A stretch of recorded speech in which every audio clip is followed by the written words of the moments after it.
श्री स्वामीनारायण भगवान की जय। श्री अक्षर पुरुषोत्तम महाराज की जय।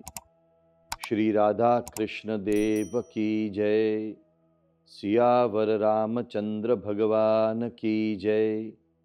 उमापति महादेव की जय। श्री प्रमुख स्वामी महाराज की जय। श्री महंत स्वामी महाराज की जय। सब संतन की जय। प्रमुख स्वामी महाराज शताब्दी महोत्सव की जय। आज का विषय है पुरुषार्थ, सफलता का मंत्र। सफलता केवल 4 अक्षरों का एक शब्द, मगर 7 अरब की इस आबादी को दौड़ाता है दिन रात, सुबह और शाम। जिंदगी की दौड़ इन 4 अक्षरों के लिए होती है। चाहे बालक हो या बूढ़ा हो या युवान हो, चाहे कोई संसारी हो या सन्यासी हो, चाहे कोई विद्यार्थी हो या व्यापारी हो, चाहे कोई राजनेता हो या कोई लोक नेता हो या कोई धर्म नेता हो, सफलता हर किसी को चाहिए। सफलता हर किसी की एक महत्वाकांक्षा रहती है। सफलता हर किसी का अपने जीवन का एक लक्ष्य रहता है। भले ही सफलता के अपने अपने मायने अलग हों, भले ही सफलता के अपने अपने प्रमाण, नाप, परिमाण सब अलग हों, भले ही सफलता की अपनी अपनी व्याख्याएं अलग हों, मगर फिर भी सभी के जीवन की दौड़ के लिए वही है पेट्रोल है, वही फ्यूल है। हाँ, विश्व के अनेक महापुरुषों ने, अनेक चिंतकों ने, अनेक विद्वानों ने और अनेक सफल व्यक्तियों ने अपनी अपनी कहानी, अपनी अपनी बातें लोगों को सुनाई है, किस तरह से सफलता पाई जाती है। सफलता के उन लोगों के बयानों के आधार पर सफलता कैसे पाएं, उसके कई सिद्धांत बड़े बड़े विद्वान पढ़ाते हैं। बड़ी बड़ी यूनिवर्सिटियों में उसके अध्ययन क्रम, पाठ्यक्रम बने गए हैं और बड़े बड़े विद्वानों ने सफलता के सोपान दिखाए हैं। विश्व के बड़े प्रसिद्ध महान वैज्ञानिक अल्बर्ट आइंस्टाइन को किसी ने एक बार पूछा था, महानुभाव, आप विश्व के एक बहुत बड़े सफल व्यक्ति माने जाते हैं, क्या कृपया आप बताएंगे आपके अनुभव के तौर पर सफलता के क्या सिद्धांत हो सकते हैं, या तो सफलता के क्या सोपान हो सकते हैं। आइंस्टाइन ने एक हल्की सी मुस्कान बताई और फिर बताया, मेरे हिसाब से सफलता के 7 सोपान हो सकते हैं। पहला सोपान, संकल्प। मनुष्य को संकल्प करना चाहिए कि मुझे कुछ हासिल करना है। बिना संकल्प कुछ नहीं होता। पहला सोपान है संकल्प। दूसरा सोपान है ध्येय की स्पष्टता, लक्ष्य की स्पष्टता। मुझे क्या हासिल करना है, वो कौन सी चीज है, वो मेरे जीवन का ध्येय होना चाहिए, लक्ष्य होना चाहिए। तो ध्येय की स्पष्टता दूसरा सोपान है। तीसरा सोपान आयोजन, प्लानिंग। बिना प्लानिंग हम कुछ भी करेंगे तो सफल होगा या नहीं होगा वो कोई नहीं कह सकता। बड़ा महत्वपूर्ण है प्लानिंग, तीसरा सोपान। आइंस्टाइन जी यहां रुके। पूछने वाले ने कहा कि आगे बताइए, चौथा स्टेप। आइंस्टाइन ने कहा पुरुषार्थ, परिश्रम। पांचवा फिर से रुके और कहा पुरुषार्थ, परिश्रम। रुके, फिर से पूछा छठा सोपान, वही पुरुषार्थ, प्रयत्न। और सातवां वही पुरुषार्थ। आइंस्टाइन जी ने कहा सबसे बड़ा महत्वपूर्ण है सफलता के लिए पुरुषार्थ। विश्व वंदनीय महान संत ब्रह्म स्वरूप प्रमुख स्वामी जी महाराज सफलता के सूत्रों में तीन बात और जोड़ते हैं। स्वामी जी कहते हैं इन बातों के आगे नियमितता, फिर संयम और अंत में प्रार्थना। तो सफलता के ये सोपान हैं। लेकिन सब सोपानों को यदि सफल करना है, बिना पुरुषार्थ न प्रार्थना सफल होती है, बिना पुरुषार्थ न आयोजन सफल होता है, बिना पुरुषार्थ न संकल्प सिद्ध होता है, न ध्येय की स्पष्टता सफल होती है। पुरुषार्थ, पुरुषार्थ, पुरुषार्थ। जी हां, पुरुषार्थ सफलता की नींव है। सफलता की इमारत को यदि बनाना है तो नींव मजबूत चाहिए, स्ट्रक्चरल मेंबर मजबूत चाहिए, और वो है पुरुषार्थ। अक्षर ब्रह्म गुणातीतानंद स्वामी जी तो अपनी बातों में वहां तक कहते थे, परमात्मा उसी आदमी पर कृपा करते हैं जो पुरुषार्थ करता है। किस तरह से करना चाहिए पुरुषार्थ? पुरुषार्थ की व्याख्या क्या है? विश्व के अनेक शब्दकोशों में, विश्व की कई भाषाओं के विश्वकोशों में पुरुषार्थ की व्याख्याएं की गई हैं। अनेक विद्वानों ने पुरुषार्थ पर व्याख्यान दिए हैं। अनेक चिंतकों ने पुरुषार्थ पर व्याख्यान मालाएं चलाई हैं, किताबें लिखी हैं। उन सभी व्याख्यानों, किताबों, ग्रंथों, व्याख्यान मालाओं, सभी का एक साकार सघन स्वरूप, मूर्तिमंत स्वरूप मैंने देखा है। मेरे जैसे लाखों लोगों ने देखा है, जिसका नाम है वंदनीय प्रमुख स्वामी महाराज।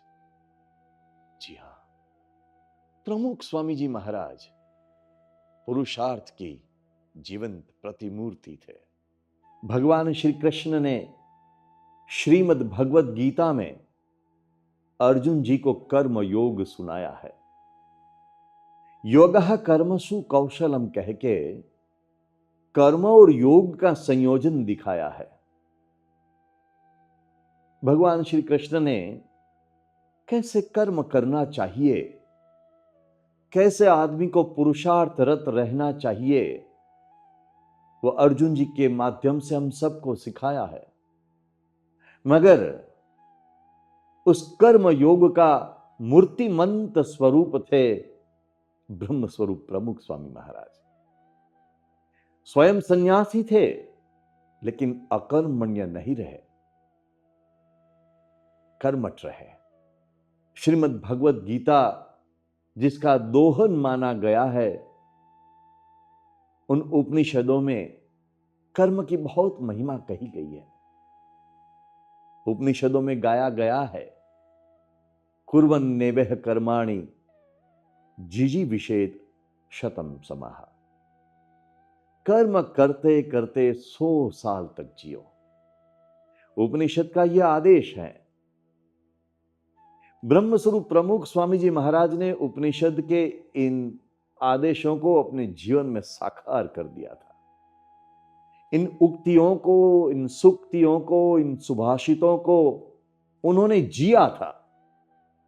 वो अपने व्याख्यान में बोलते नहीं थे केवल, वे पुरुषार्थ पर व्याख्यान बहुत कम देते थे। वे परिश्रम पर, प्रयत्न पर बहुत कम बोलते थे, मगर जी कर दिखाते थे। परब्रह्म भगवान श्री स्वामी नारायण ने अपने वचनामृतों में आध्यात्मिक सिद्धियों के लिए पुरुषार्थ की महिमा गाई है। हां, चाहे भौतिक सिद्धि प्राप्त करनी हो या आध्यात्मिक सिद्धि प्राप्त करनी हो, पुरुषार्थ अनिवार्य है, परिश्रम प्रयत्न अनिवार्य है। भगवान स्वामी नारायण ने अपने वचनामृत में कहा है, सारंगपुर के 11वें वचनामृत में कहा है, यदि किसी मुमुक्षु को, साधक को आत्मसत्ता प्राप्त करनी है तो पुरुष प्रयत्न, पुरुषार्थ अनिवार्य है। भगवान स्वामी नारायण ने अपने वचनामृतों में गरुड़ा मध्य के 12वें वचनामृत में कल्याण की प्राप्ति के लिए पुरुषार्थ का महत्व बताया है। पुरुषार्थ करने वाले पर ही गुरु कृपा होती है, परमात्मा की कृपा होती है, बाद में वो कल्याण को प्राप्त कर सकता है। तो प्रमुख स्वामी जी महाराज एक आध्यात्मिक महापुरुष थे। उनको कोई भौतिक लक्ष्य नहीं था, उनको कोई लौकिक आकांक्षाएं नहीं थी, महत्वाकांक्षाएं नहीं थी। भौतिक सफलता के लिए उनके जीवन में कोई लक्ष्य ही नहीं था।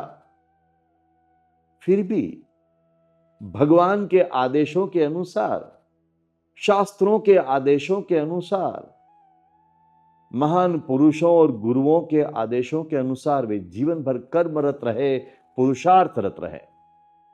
यदि वे एक स्थान पर बैठ करके आरामदायक जिंदगी जीते तो भी उनका गुजारा बहुत अच्छी तरह से चलता, उनका कारोबार भी अच्छी तरह से चलता, वीएपीएस स्वामीनारायण संस्था का कार्य भी अच्छी तरह से चलता, उसमें कोई शक नहीं, उसमें कोई दो राय नहीं। लेकिन फिर भी प्रमुख स्वामी जी महाराज अपने जीवन में दिन रात पुरुषार्थ करते रहे। प्रमुख स्वामी महाराज निरंतर विचरणरत रहे, परिभ्रमणशील रहे। कोई मानेगा नहीं, शायद लोगों को दंत कथा सा लगेगा कि प्रमुख स्वामी महाराज ने 17,000 से अधिक गांवों, देहातों, नगरों में परिभ्रमण किया। कितने कष्टों को झेलते हुए परिभ्रमण किया। वे उन देहातों तक गए, उन गांवों तक गए जहां रास्ते नहीं पहुंचे थे, जहां वाहन की जाने की कोई सुविधा नहीं थी। पैदल कभी कभी गए, खेतों को रोंदते रोंदते गए। प्रमुख स्वामी जी महाराज ने ऐसे गांव में जाकर 2.5 लाख से अधिक घरों में पधरावनी की। वे उन गरीबों, उन दलितों, उन हरिजन बंधुओं, उन आदिवासियों के घर पे गए जहां बैठने का कोई आसन तक नहीं था, जहां कोई सुविधा नहीं थी, जहां कोई जाता नहीं था। प्रमुख स्वामी महाराज वहां गए।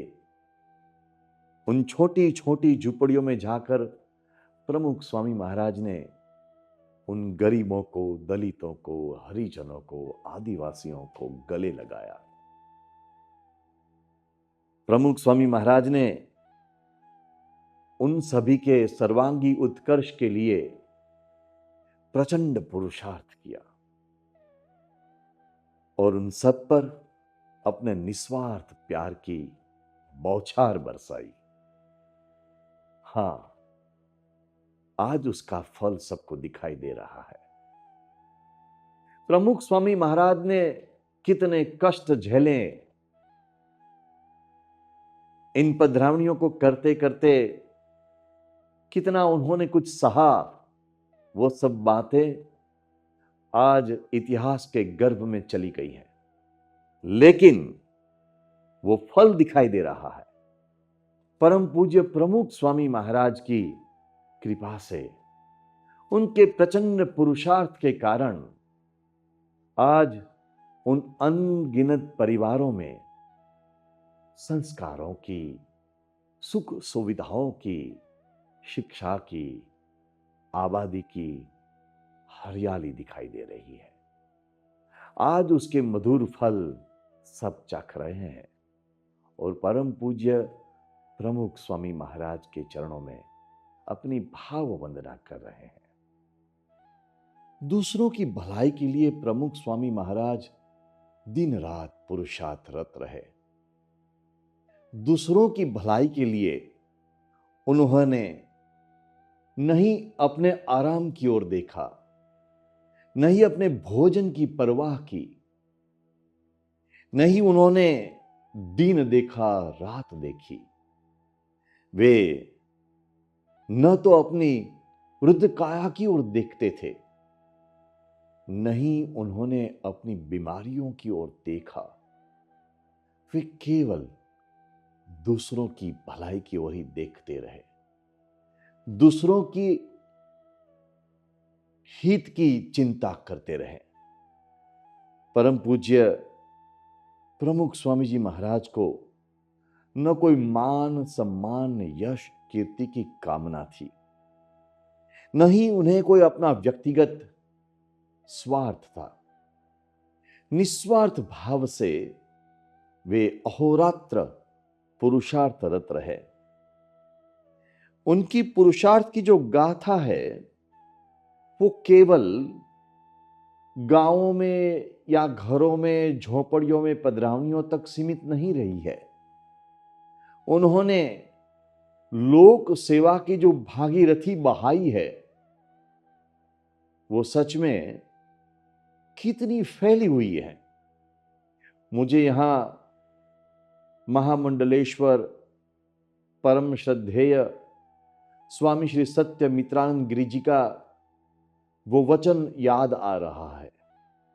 स्वामी श्री सत्य मित्रानंद गिरि जी ने प्रमुख स्वामी जी महाराज के जीवन को ठीक तरह से अवलोकन करते हुए कहा था कि एक भगीरथ इस पृथ्वी पर आए थे, जिस भगीरथ ने स्वर्ग से इस वसुंधरा पर मां गंगा को, मां भागीरथी को बहाया है अपने प्रचंड पुरुषार्थ से।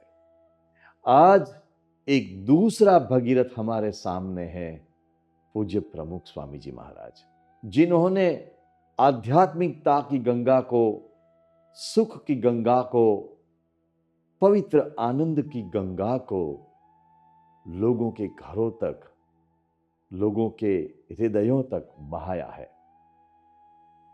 परम पूज्य प्रमुख स्वामी जी महाराज ने एक एक व्यक्ति को व्यसन मुक्त करने के लिए भी जो पुरुषार्थ किया है वो भी एक बहुत बड़ी लंबी कहानी है, लंबी गाथा है।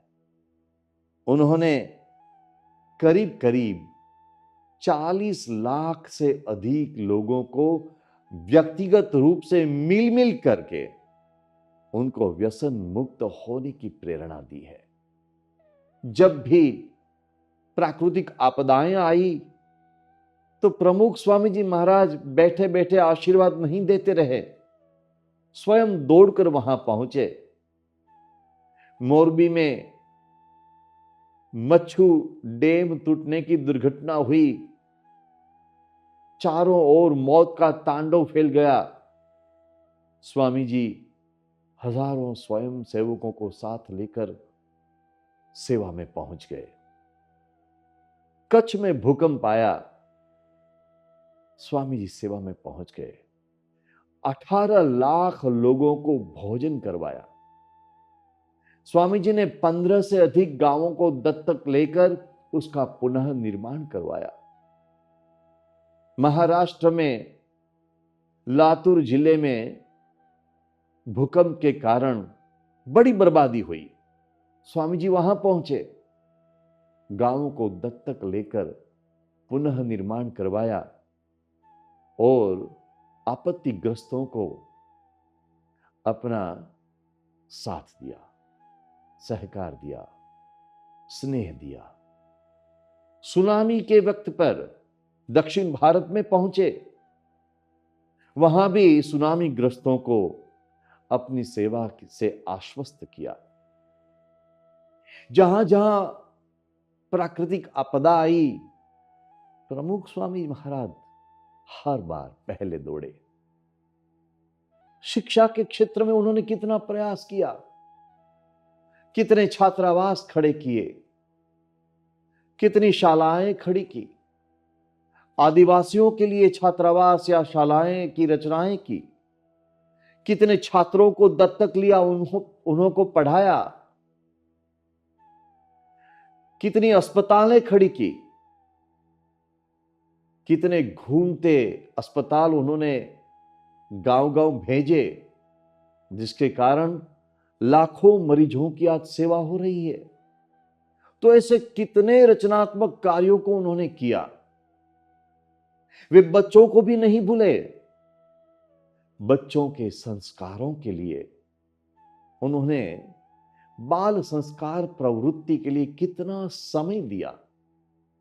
युवाओं को रचनात्मक कार्यों में जोड़ने के लिए एक एक युवा को मिल करके, एक एक युवक को मिल करके उस युवक को सेवा की प्रेरणा से भर दिया। कितना कार्य किया। इन सब कार्यों के साथ साथ स्वामी जी ने संस्कृति के प्रसार के लिए विश्व भर में 1200 से अधिक मंदिरों का निर्माण किया। पश्चिम अमेरिका में लॉस एंजल्स से लेकर के पश्चिम भारत में कच्छ में एक छोटे से देहात तक, आदिवासियों के देहातों तक उन्होंने मंदिरों के निर्माण किए। जो मंदिर सेवा के धाम रहे हैं, जो मंदिर संस्कृति के धाम रहे हैं, ये मंदिर केवल इमारत के रूप में नहीं रखे उन्होंने, ये मंदिर शिक्षा के धाम, सेवा के धाम, संस्कृत के धाम बन चुके हैं। परम पूज्य प्रमुख स्वामी जी महाराज ने प्रचंड पुरुषार्थ करके अक्षरधाम जैसे संस्कृति धाम बनाए, जो विश्व भर के लोगों को आकर्षित करते हुए संस्कृति की महिमा को सुनाता है। गुजरात में एक बार गांव-गांव घूमते घूमते प्रमुख स्वामी महाराज दक्षिण गुजरात में करचेलिया गांव पहुंचे थे और वहां एक हरि भक्त के घर पर एक चमत्कार की अनुभूति सबको हुई। जो नास्तिक लोग थे वे भी उस चमत्कार से प्रभावित हुए थे। क्या था चमत्कार? उस घर में एक दीवार पर एक छवि रखी हुई थी, भगवान स्वामी नारायण की, उनकी गुरु परंपरा की और प्रमुख स्वामी महाराज की एक संयुक्त छवि थी। उस छवि में से पानी गिर रहा था। वो तो ग्रीष्म ऋतु का समय था, बारिश का नामो निशान नहीं था। पानी कहां से आया? सबने माना ये तो कृपा का पानी है, चमत्कार है। नास्तिक लोग आए, वैज्ञानिक लोग आए, चारों ओर से उसकी तलाशें ली गई, लेकिन पानी का कोई रहस्य नहीं देख पाया, समझा नहीं गया। पानी एक छोटी सी प्रतिमा से कैसे बह रहा था?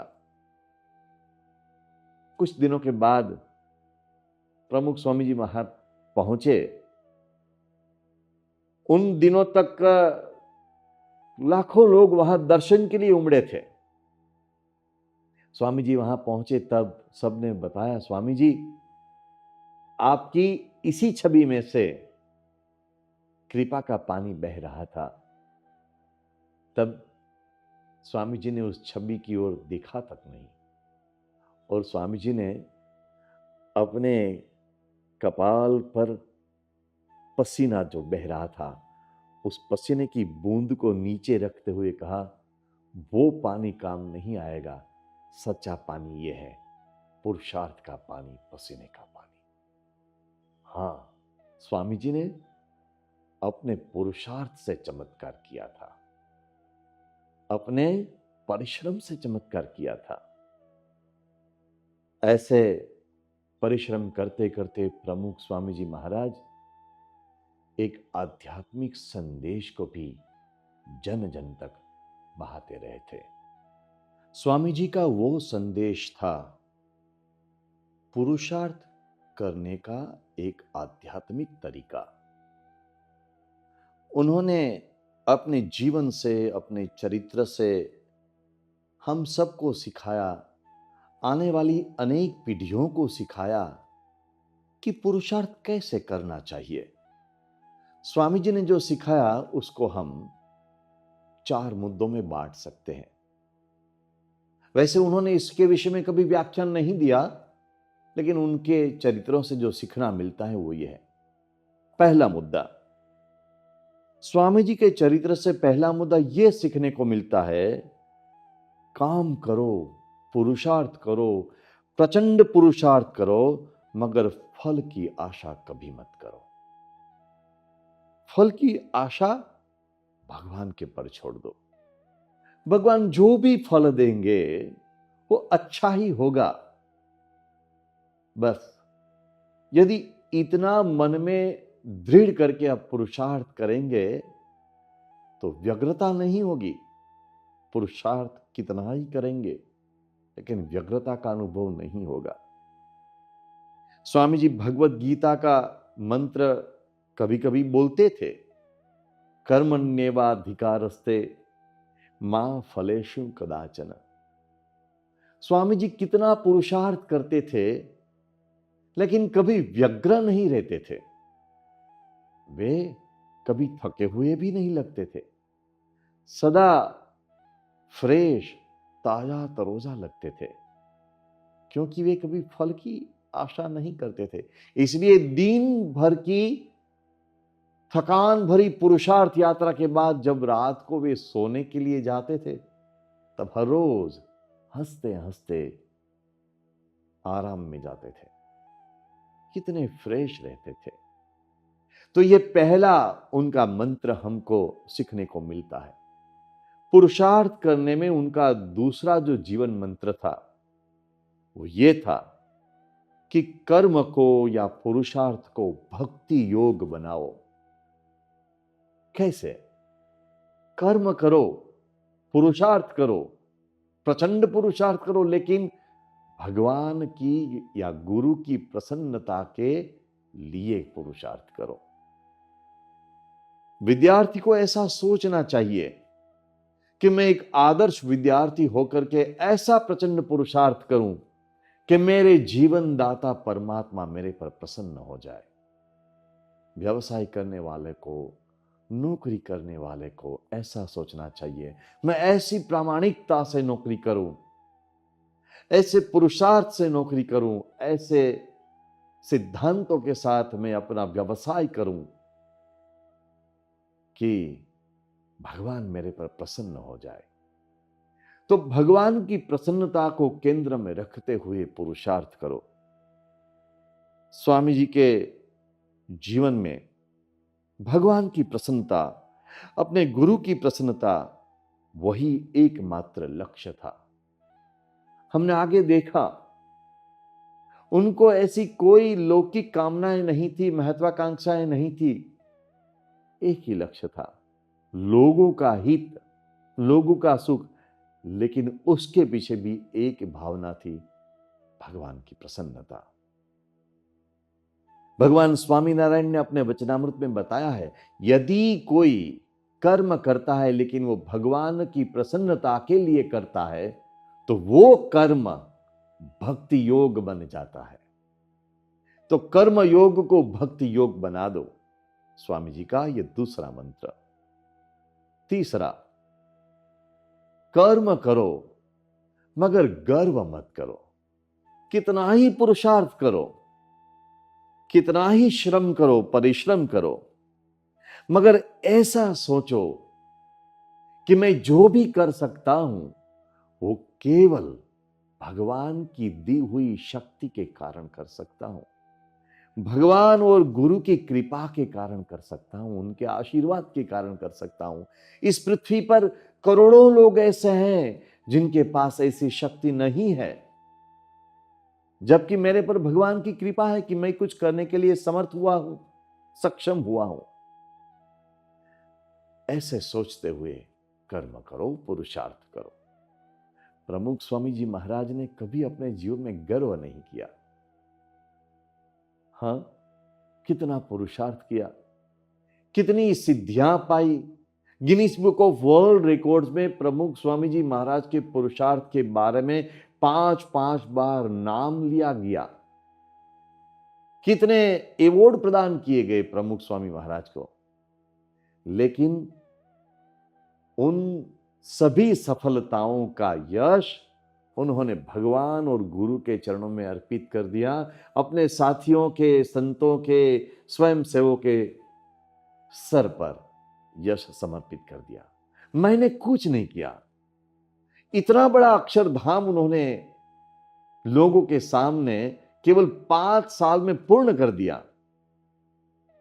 बड़े बड़े निष्णात कहते थे, आज भी कहते हैं, इतना बड़ा पत्थर के गढ़न का काम करना कम से कम 40 साल लगता है।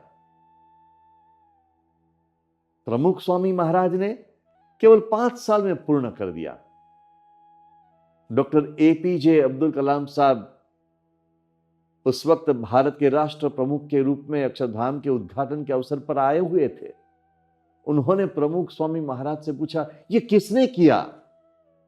प्रमुख स्वामी महाराज ने कहा, मैंने कुछ नहीं किया, ये सब संतों ने किया है, स्वयं सेवकों ने किया है, हरि भक्तों ने किया है, भगवान की कृपा से हुआ है।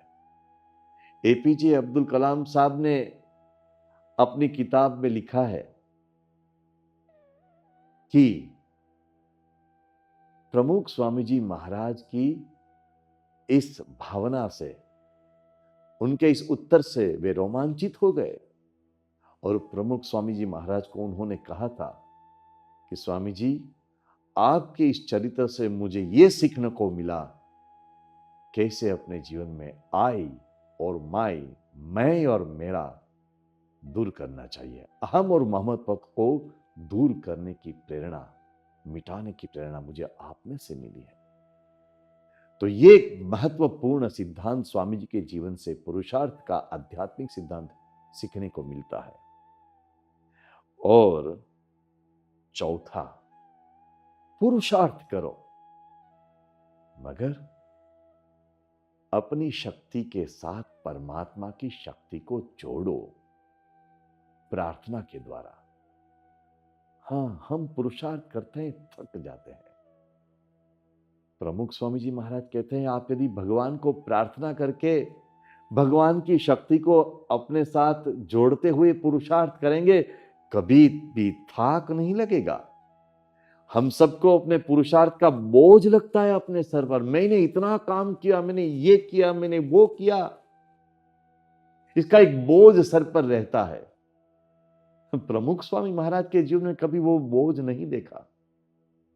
एक बार अहमदाबाद में एक सत्संग सभा में एक युवक ने प्रमुख स्वामी जी महाराज से पूछा, स्वामी जी, हम देखते हैं आप दिन रात पुरुषार्थ करते हैं, एक सेकंड भी अब बिना श्रम के, बिना कार्य के बैठते नहीं है, फिर भी आप कितने हल्के फूल से रहते हैं, आपके सर पर कोई बोझ नहीं दिखाई दे रहा है, ऐसा क्यों?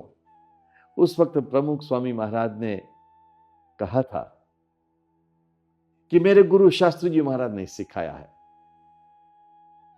यदि आप अपने सर पर एक पानी का मटका रख करके चलेंगे तो उसका बोझ लगेगा, मगर आप समुद्र में डुबकी लगाएंगे और मस्तक पर लाखों टन पानी रहेगा तो भी उसका बोझ नहीं लगेगा। वैसे अब कितना ही पुरुषार्थ करो, लेकिन उसका बोझ अपने माथे पर रखने के बजाय भगवान की शक्ति के समुद्र में डूब जाओ, वहां डुबकी लगा दो, आपको कोई बोझ नहीं लगेगा। भगवान, वह बोझ को भगवान झेलेंगे। स्वामी जी कहते थे, जब भगवान की शक्ति को आपके साथ जोड़ेंगे तब अपने आप में हताशा नहीं होगी, निराशा नहीं होगी, आत्मविश्वास बढ़ेगा। असफलता में भी आत्मविश्वास बढ़ेगा। स्वामी राम तीर्थ जी जब बीए का अभ्यास करते थे तब वो फेल हुए थे मैथमेटिक्स में। प्रार्थना करके फिर से पुरुषार्थ करने लगे, थके नहीं, लगे रहे और इतना पुरुषार्थ किया प्रार्थना के साथ।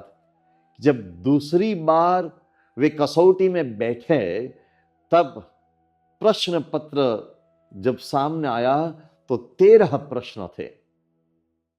स्वामी राम तीर्थ जी ने 13 प्रश्नों के उत्तर लिखे अपने उत्तर पत्र में और नीचे लिखा, प्रश्न ऐसा था कि नीचे दिए हुए 13 प्रश्नों में से किसी 9 का जवाब लिखिए। स्वामी जी ने 13 प्रश्नों का उत्तर देते हुए नीचे लिखा, ऊपर लिखित 13 प्रश्नों में से किसी भी 9 को तलाशिए, और वे फर्स्ट क्लास फर्स्ट उत्तीर्ण हुए। यह आत्मविश्वास जो आया पुरुषार्थ के साथ प्रार्थना का वो परिणाम था। प्रार्थना और पुरुषार्थ के बारे में स्वामी जी कहते थे, एक गाणितिक सूत्र, मैथमेटिकल सूत्र बोलते थे प्रमुख स्वामी महाराज कि पुरुषार्थ प्लस प्रार्थना इज इक्वल टू सफलता। हां, सफलता का यह मंत्र आध्यात्मिक मंत्र है। प्रमुख स्वामी जी महाराज ये सफलता, ये पुरुषार्थ जैसे जीते थे वैसे ही आज परम पूज्य महंत स्वामी जी महाराज जीते हैं। मुझे यहां स्वामी विवेकानंद जी का वो सूत्र याद आता है। स्वामी विवेकानंद जी कठोपनिषद की वह सूक्ति बार बार बोलते थे, उत्तिष्ठत जागृत प्राप्य वरान निबोधत। ऐसे महापुरुष के सानिध्य में बैठकर यदि हम जागृत होकर के, उत्तिष्ठ होकर के पुरुषार्थ करेंगे तो हमको अवश्य ज्ञान प्राप्त होगा, सफलता प्राप्त होगी। अंत में मुझे एक प्रसिद्ध हिंदी कविता यहां याद आती है, लहरों से डरकर नौका पार नहीं होती, कोशिश करने वालों की हार नहीं होती। असफलता एक चुनौती है, स्वीकार करो। असफलता एक चुनौती है, स्वीकार करो। क्या कमी रह गई, देखो और सुधार करो।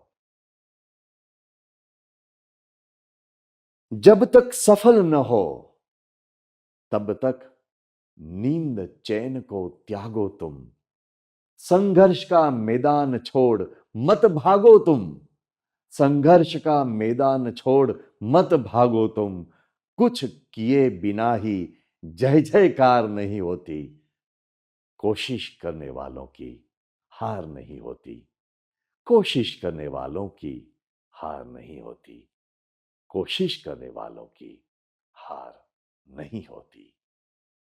जय स्वामीनारायण। આવી વધુ કથા સાંભળવા શ્રવણમાલા ચેનલને સબસ્ક્રાઇબ કરો